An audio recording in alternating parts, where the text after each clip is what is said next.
براءة من الله ورسوله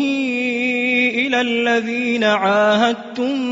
من المشركين فسيحوا في الأرض 4 أشهر واعلموا أنكم غير معجز الله وأن الله مخزي الكافرين وأذان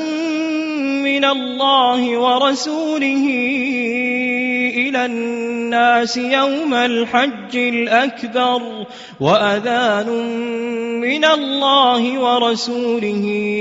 إلى الناس يوم الحج الأكبر أن الله بريء من المشركين ورسوله فإن تبتم فهو خير لكم وإن توليتم فاعلموا أنكم غير معجز الله وبشر الذين كفروا بعذاب أليم إلا الذين عاهدتم من المشركين ثم لم ينقصوكم شيئا ولم يظاهروا عليكم أحدا فأتموا إليهم عهدهم إلى مدتهم إن الله يحب المتقين فإذا انسلخ الأشهر الحرم فاقتلوا المشركين حيث وجدتموهم وخذوهم واحصروهم واقعدوا لهم كل مرصد فإن تابوا وأقاموا الصلاة وآتوا الزكاة فخلوا سبيلهم إن الله غفور رحيم وإن أحد من المشركين استجارك فأجره حتى يسمع كلام الله ثم أبلغه مأمنه ذلك بأنهم قوم لا يعلمون كيف يكون للمشركين عهد عند الله وعند رسوله إلا الذين عاهدتم عند المسجد الحرام فما استقاموا لكم فاستقيموا لهم إن الله يحب المتقين كيف وإن يظهروا عليكم لا يرقبوا فيكم إلا ولا ذمة يرضونكم بأفواههم وتأبى قلوبهم وأكثرهم فاسقون اشتروا بآيات الله ثمنا قليلا فصدوا عن سبيله إنهم ساء ما كانوا يعملون لا يرقبون في مؤمن إلا ولا ذمة وأولئك هم المعتدون فإن تابوا وأقاموا الصلاة وآتوا الزكاة فإخوانكم في الدين ونفصل الآيات لقوم يعلمون وإن نكثوا أيمانهم من بعد عهدهم وطعنوا في دينكم فقاتلوا أئمة الكفر إنهم لا أيمان لهم لعلهم ينتهون ألا تقاتلون قوما نكثوا أيمانهم وهموا بإخراج الرسول وهم بدأوكم أول مرة أتخشونهم فالله أحق أن تخشوه إن كنتم مؤمنين قاتلوهم يعذبهم الله بأيديكم ويخزهم وينصركم عليهم ويشف صدور قوم مؤمنين ويذهب غيظ قلوبهم ويتوب الله على من يشاء والله عليم حكيم. أم حسبتم أن تتركوا ولما يعلم الله الذين جاهدوا منكم ولم يتخذوا من دون الله ولا رسوله ولا المؤمنين وليجا والله خبير بما تعملون. ما كان للمشركين أن يعمروا مساجد الله شاهدين على أنفسهم بالكفر أولئك حبطت أعمالهم وفي النار هم خالدون. إنما يعمر مساجد الله من آمن بالله واليوم الآخر وأقام الصلاة وآتى الزكاة ولم يخش إلا الله فعسى أولئك أن يكونوا من المهتدين. أجعلتم سقاية الحاج وعمارة المسجد الحرام كمن آمن بالله واليوم الآخر وجاهد في سبيل الله لا يستوون عند الله والله لا يهدي القوم الظالمين. الذين آمنوا وهاجروا وجاهدوا في سبيل الله بأموالهم وأنفسهم أعظم درجة عند الله وأولئك هم الفائزون. يبشرهم ربهم برحمة منه ورضوان وجنات لهم فيها نعيم مقيم خالدين فيها أبدا إن الله عنده أجر عظيم. يا أيها الذين آمنوا لا تتخذوا آباءكم وإخوانكم أولياء إن استحبوا الكفر على الإيمان ومن يتولهم منكم فأولئك هم الظالمون. قل إن كان آباؤكم وأبناؤكم وإخوانكم وأزواجكم وعشيرتكم وأموال اقترفتموها وتجارة تخشون كسادها ومساكن ترضونها أحب إليكم من الله ورسوله وجهاد في سبيله فتربصوا حتى يأتي الله بأمره والله لا يهدي القوم الفاسقين. لقد نصركم الله في مواطن كثيرة ويوم حنين إذ أعجبتكم كثرتكم فلم تغن عنكم شيئا وضاقت عليكم الأرض بما رحبت ثم وليتم مدبرين. ثم أنزل الله سكينته على رسوله وعلى المؤمنين وأنزل جنودا جنودا لم تروها وعذب الذين كفروا وذلك جزاء الكافرين ثم يتوب الله من بعد ذلك على من يشاء والله غفور رحيم يا أيها الذين آمنوا إنما المشركون نجس فلا يقربوا المسجد الحرام بعد عامهم هذا وإن خفتم عيلة فسوف يغنيكم الله من فضله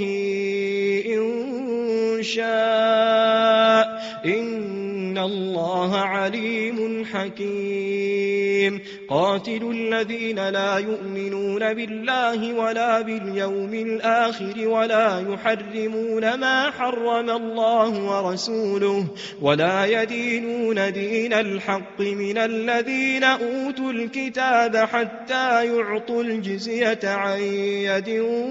وهم صاغرون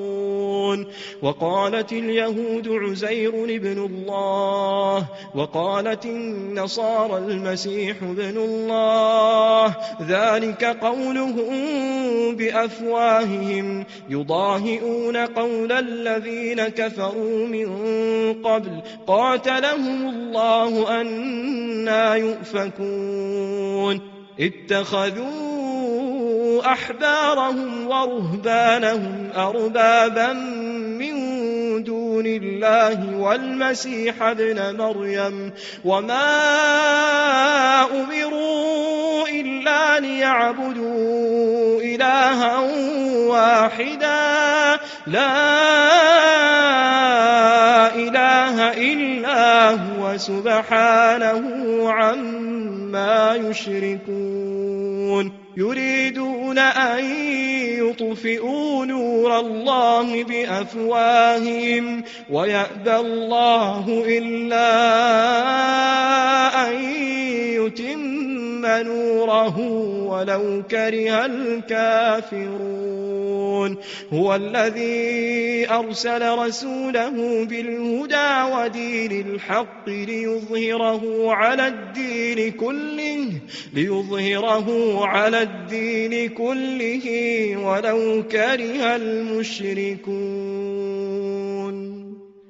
يا أيها الذين آمنوا إن كثيرا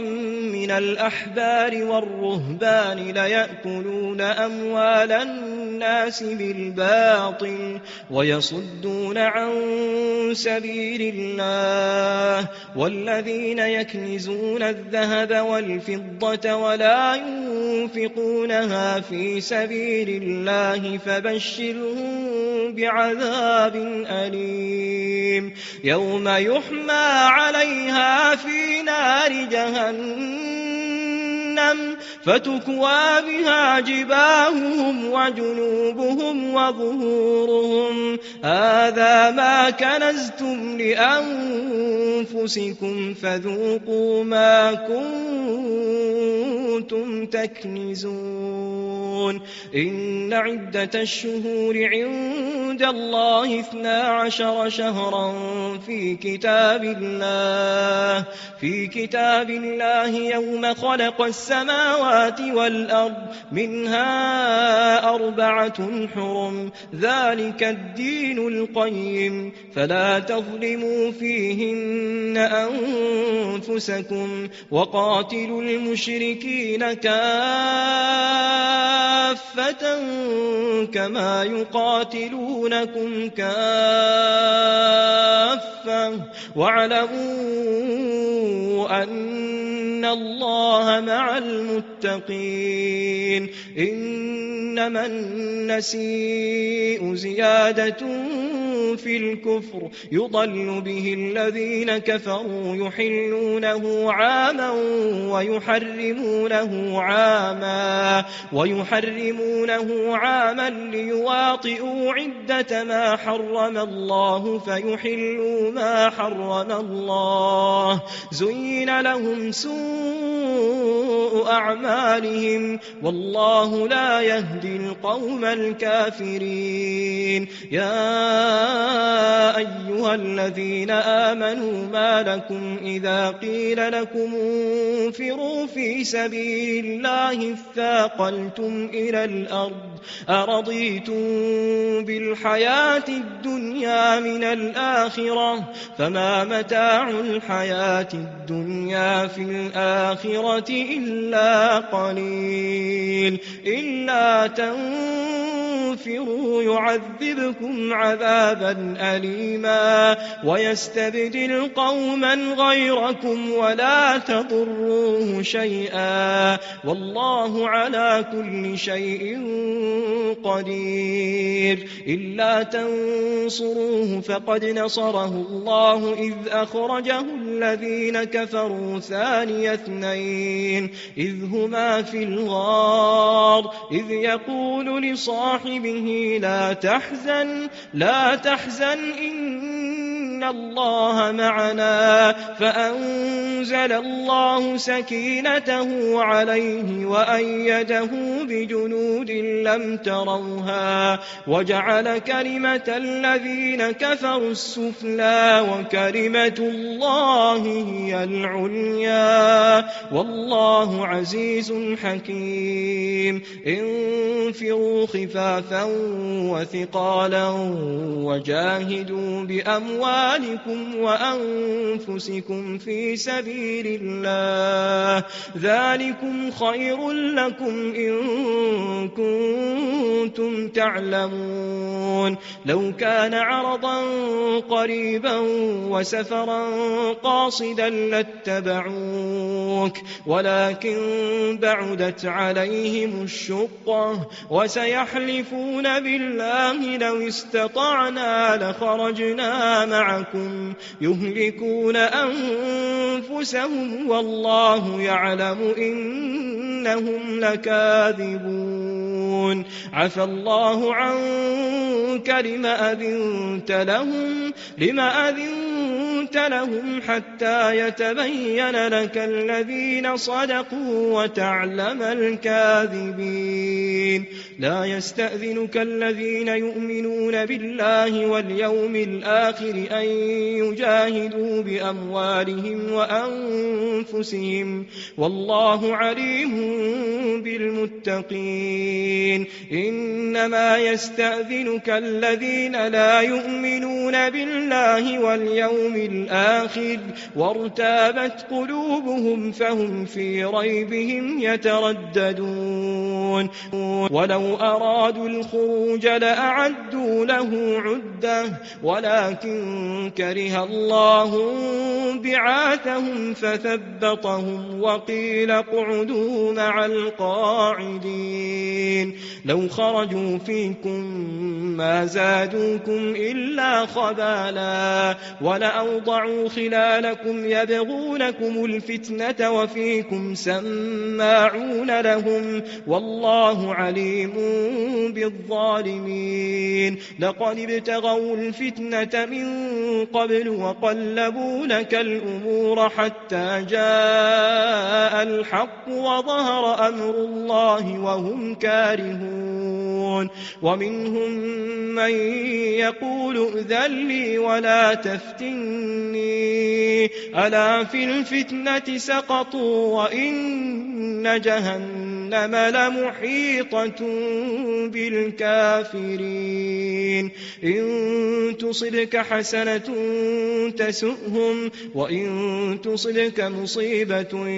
يقولوا قد أخذنا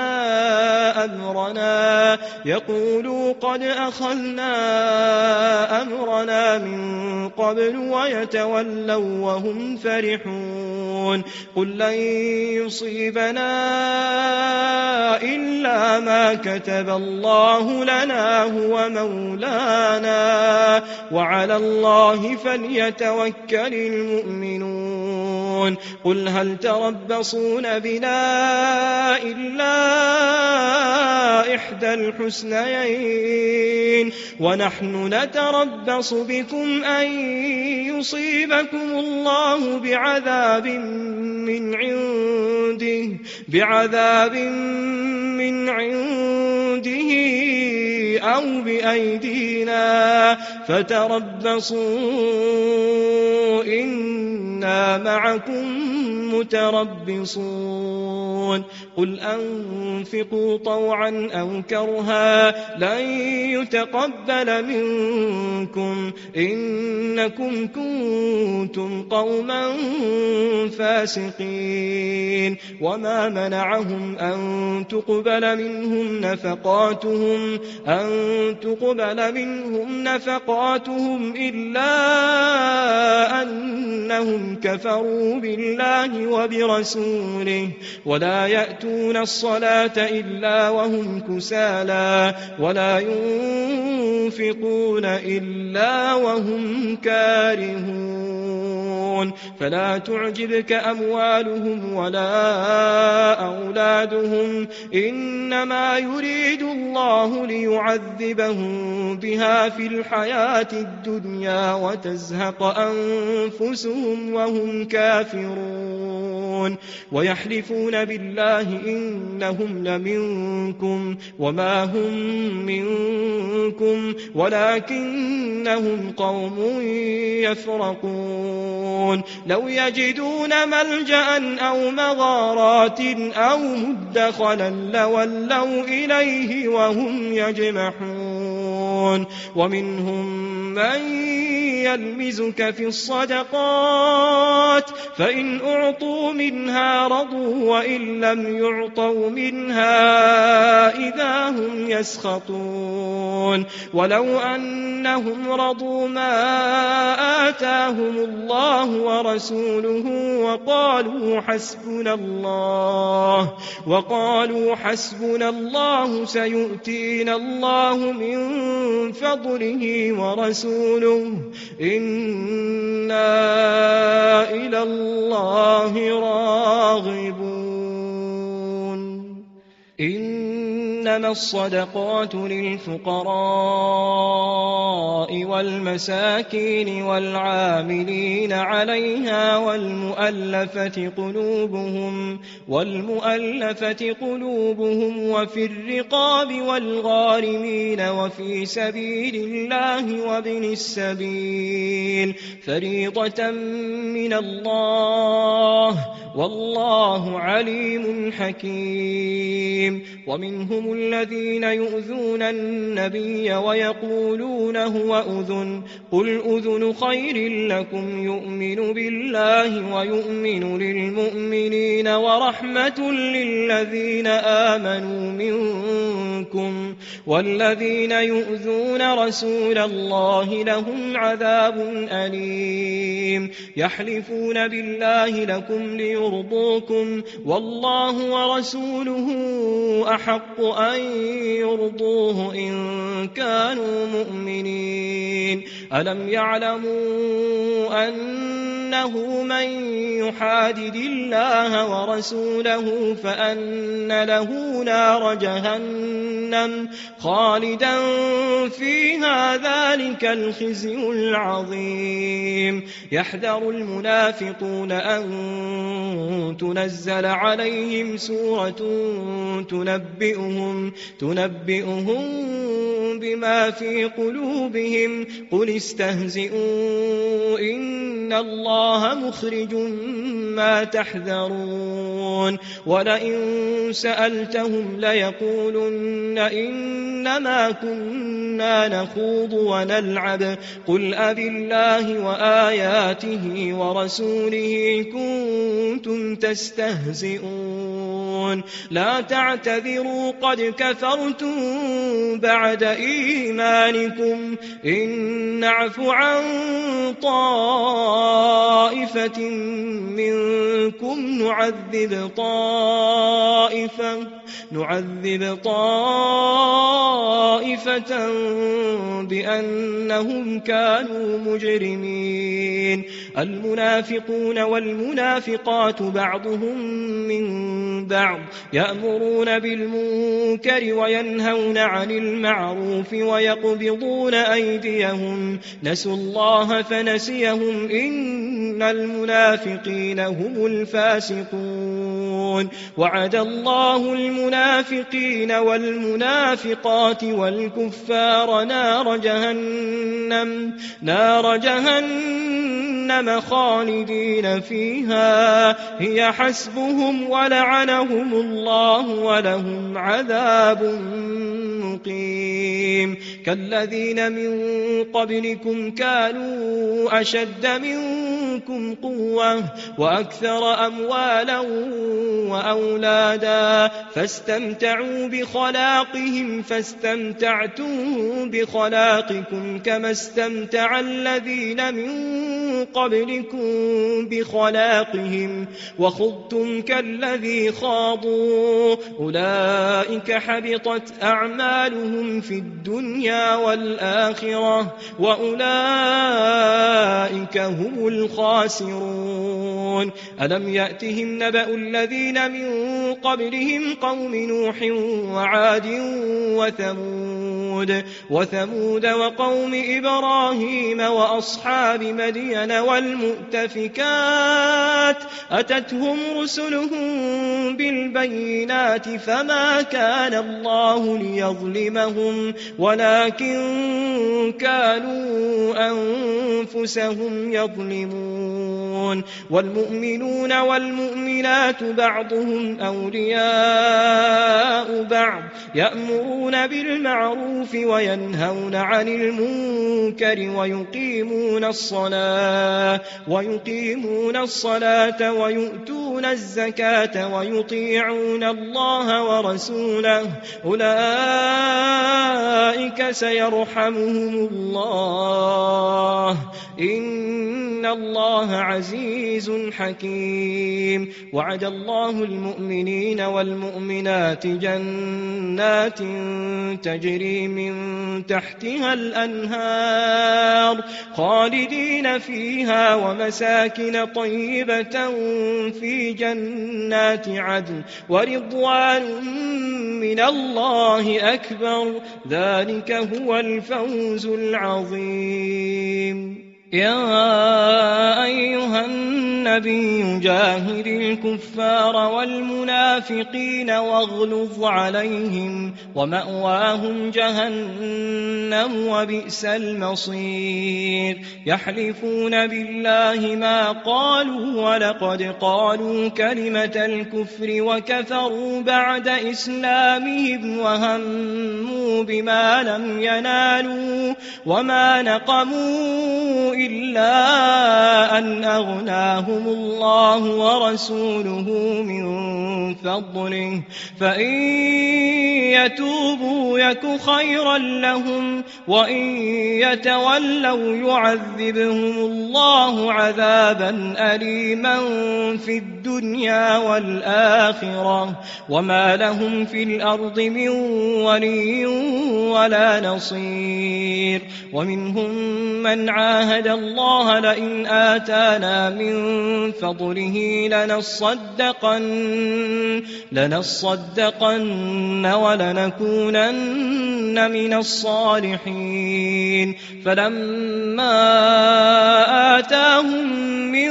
فضله بخلوا به وتولوا وهم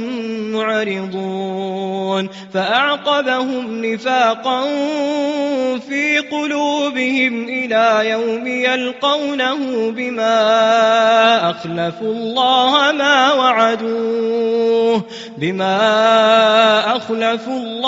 ما وعدوه وبما كانوا يكذبون. ألم يعلموا أن الله يعلم سرهم ونجواهم وأن الله علام الغيوب. القلوب الذين يلمزون المطوعين من المؤمنين في الصدقات والذين لا يجدون إلا جهدهم فيسخرون منهم سخر الله منهم ولهم عذاب أليم استغفر لهم أو لا تستغفر لهم إن تستغفر لهم 70 مرة فلن يغفر الله لهم ذلك بأنهم كفروا بالله ورسوله والله لا يهدي القوم الفاسقين فرح المخلفون بمقعدهم خلاف رسول الله وكرهوا أن يجاهدوا بأموالهم وأنفسهم في سبيل الله وقالوا لا تنفروا في الحر قل نار جهنم أشد حرا لو كانوا يفقهون فليضحكوا قليلا وليبكوا كثيرا جزاء بما كانوا يكسبون فإن رجعك الله إلى طائفة منهم فاستأذنوك للخروج فقل لن تخرجوا معي أبدا ولن تقاتلوا معي عدوا إنكم رضيتم بالقعود أول مرة فاقعدوا مع الخالفين ولا تصل على أحد منهم مات أبدا ولا تقم على قبره إنهم كفروا بالله ورسوله وماتوا وهم فاسقون ولا تعجبك أموالهم وأولادهم إنما يريد الله أن يعذبهم بها في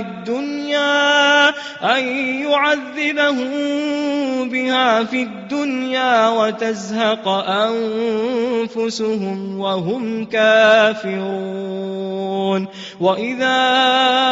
أنزلت سورة أن آمنوا بالله وجاهدوا مع رسوله استأذنك أولو الطول منهم وقالوا ذرنا نكن مع القاعدين رضوا بأن يكونوا مع الخوالف وطبع على قلوبهم فهم لا يفقهون لكن الرسول والذين آمنوا معه جاهدوا بأموالهم وأنفسهم وأولئك لهم الخيرات وأولئك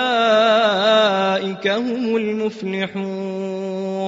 أعد الله لهم جنات تجري من تحتها الأنهار خالدين فيها ذلك الفوز العظيم وجاء المعذرون من الأعراب ليؤذن لهم وقعد الذين كذبوا الله ورسوله سيصيب الذين كفروا منهم عذاب أليم ليس على الضعفاء ولا على المرضى ولا على الذين لا يجدون ما ينفقون حرج إذا نصحوا لله ورسوله ما على المحسنين من سبيل والله غفور رحيم ولا على الذين إذا ما أتوك لتحملهم قلت لا أجد ما أحملكم عليه تولوا وأعينهم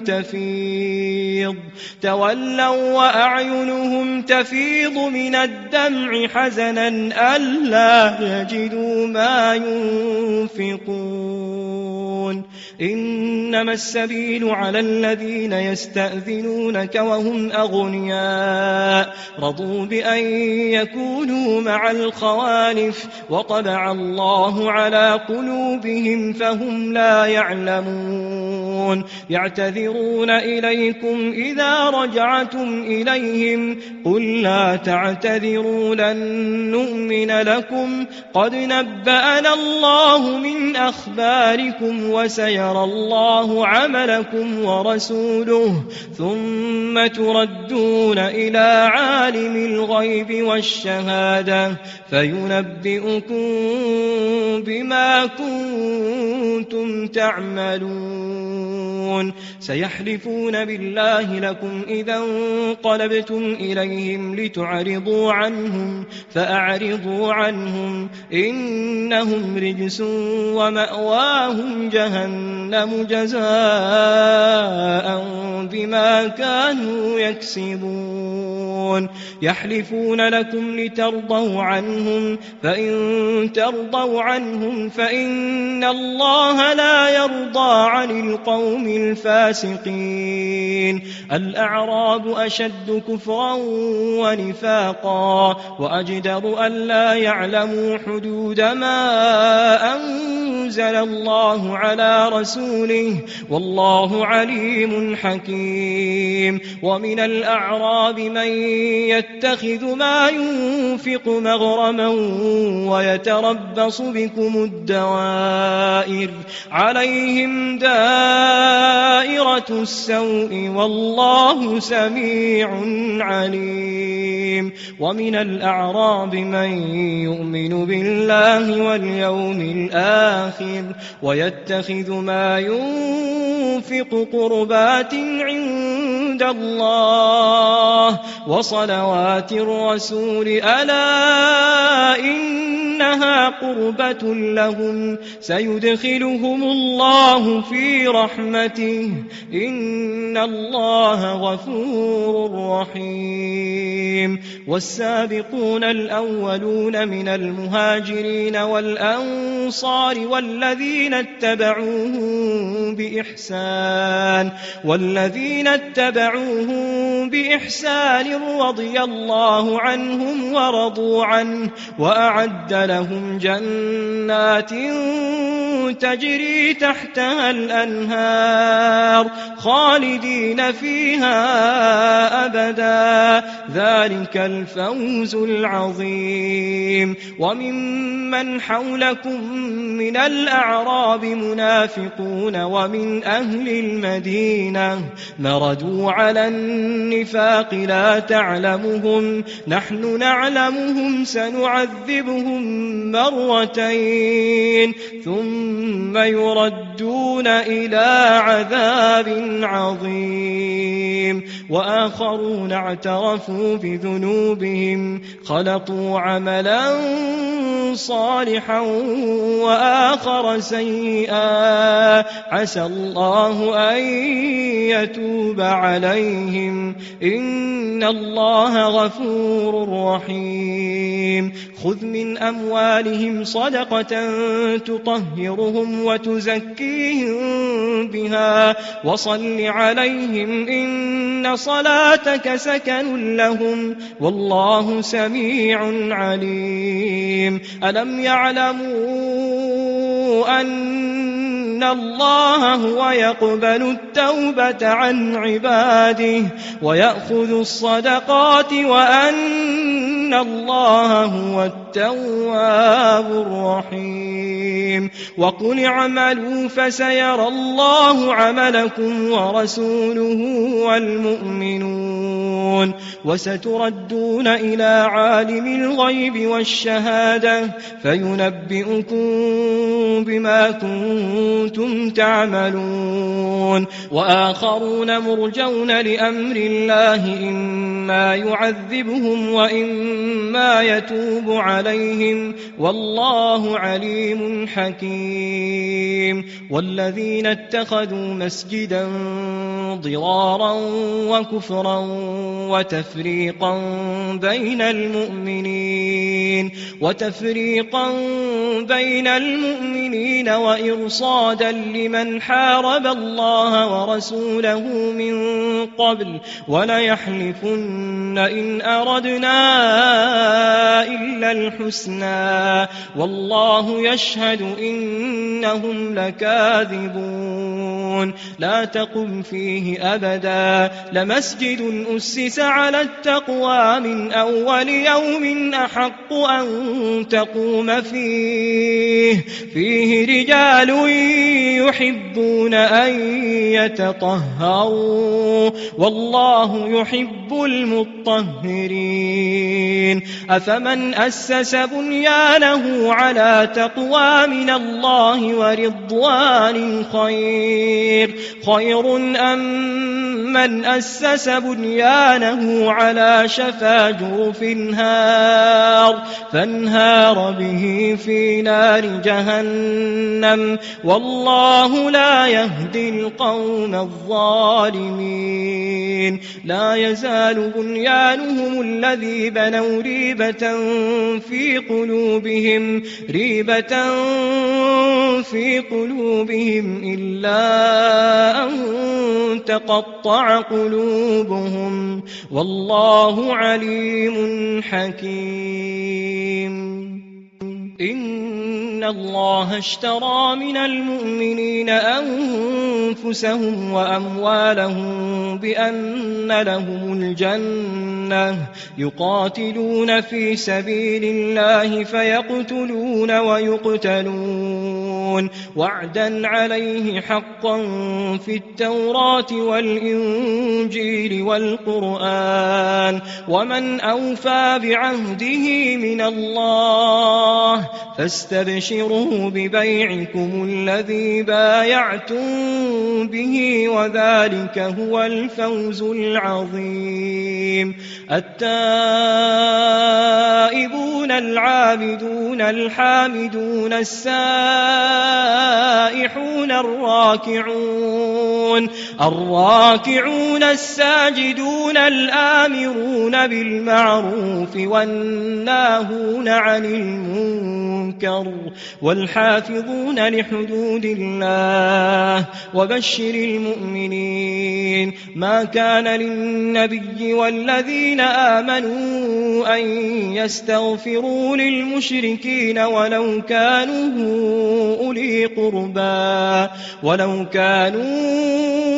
أولي قربى من بعد ما تبين لهم أنهم أصحاب الجحيم وما كان استغفار إبراهيم لأبيه إلا عن موعدة وعدها إياه فلما تبين له أنه عدو لله تبرأ منه إن إبراهيم لأواه حليم وما كان الله ليضل قوما بعد إذ هداهم حتى يبين لهم ما يتقون إن الله بكل شيء عليم إن الله له ملك السماوات والأرض يحيي ويميت وما لكم من دون الله من ولي ولا نصير لقد تاب الله على النبي والمهاجرين والأنصار الذين اتبعوه في ساعة العسرة من بعد ما كاد يزيغ قلوب فريق منهم ثم تاب عليهم إنه بهم رؤوف رحيم وعلى الثلاثة الذين خلفوا حتى إذا ضاقت عليهم الأرض بما رحبت وضاقت عليهم أنفسهم وظنوا أن لا ملجأ من الله إلا إليه ثم ثم تاب عليهم ليتوبوا إن الله هو التواب الرحيم يا أيها الذين آمنوا اتقوا الله وكونوا مع الصادقين ما كان لأهل المدينة ومن حولهم من الأعراب أن يتخلفوا عن رسول الله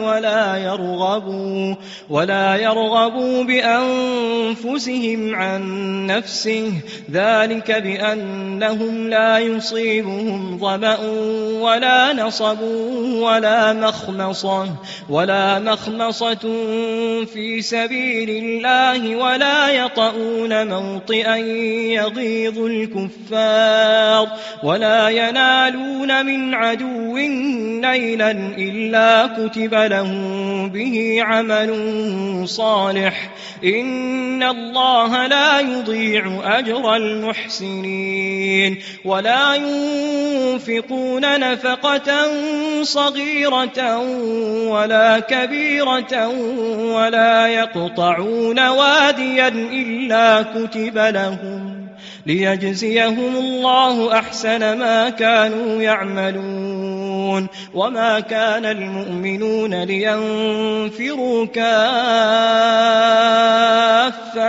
فلولا نفر من كل فرقة منهم طائفة ليتفقهوا في الدين ولينذروا قومهم إذا رجعوا إليهم لعلهم يحذرون يا أيها الذين آمنوا قاتلوا الذين يلونكم من الكفار وليجدوا فيكم غلظة واعلموا أن الله مع المتقين وإذا ما أنزلت سورة فمنهم من يقول أيكم زادته هذه إيمانا فأما الذين آمنوا فزادتهم إيمانا وهم يستبشرون وأما الذين في قلوبهم مرض فزادتهم رجسا إلى رجسهم وماتوا وهم كافرون أولا يرون أنهم يفتنون في كل عام مرة أو مرتين ثم لا يتوبون ولا هم يذكرون وإذا ما أنزلت سورة نظر بعضهم إلى بعض هل يراكم من أحد ثم انصرفوا صرف الله قلوبهم بأنهم قوم لا يفقهون لقد جاءكم رسول من أنفسكم عزيز عليه ما عنتم حريص عليكم بالمؤمنين رؤوف رحيم فإن تولوا فقل حسبي الله لا إله إلا هو عليه توكلت وهو رب العرش العظيم